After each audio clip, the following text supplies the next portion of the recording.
There was a great revival in the Hebrides in the early 1900s. Began to moved up to the pleading for it into the 40s. Maybe we could say it topped out in the early 50s.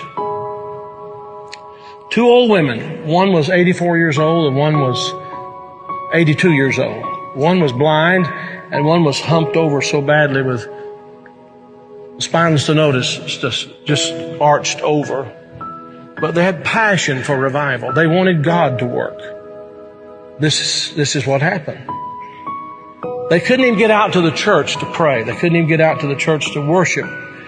Their house became a place to meet. People came in. They got so passionate about revival coming to their Isle, the Isle of Lewis. They got so passionate about it. They confronted the preacher and wanted to know if he was thoroughly right with God. And they prayed and prayed and prayed. And they'd seen the Lord, they said, with the church filled up and God blessing, a great overflow. And the fire of God struck that tiny little obscure place off the coast of Scotland.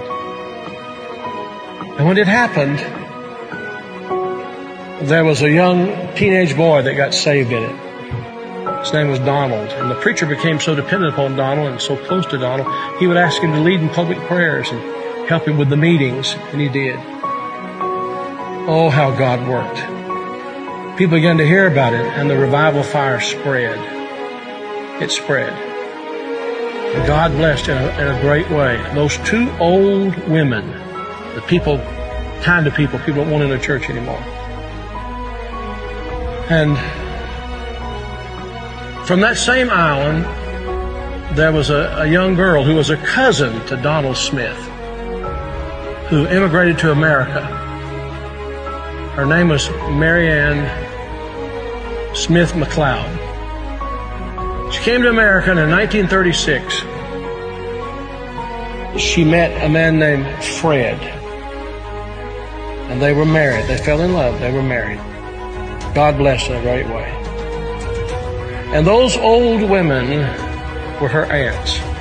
And they came out of that fiery revival. They really experienced revival.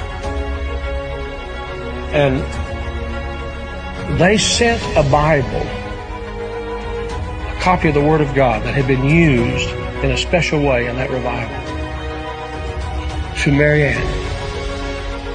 She started having children. I think it was 1937 she had her first child. They named him after his father, Fred.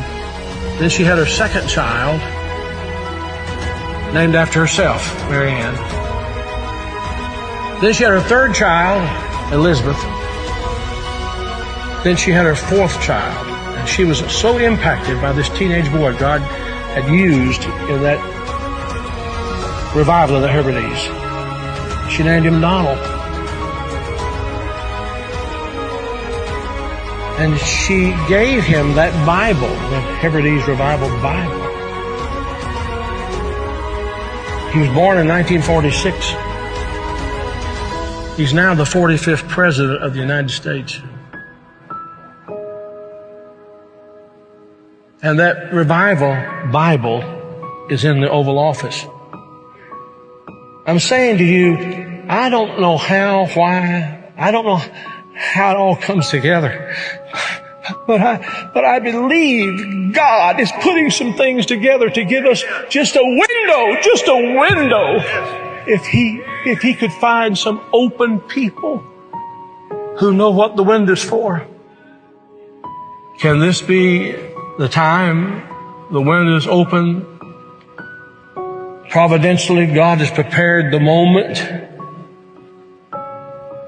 and we will become the people of prayer, pleading with God. This is a plea. Will Thou not revive us again?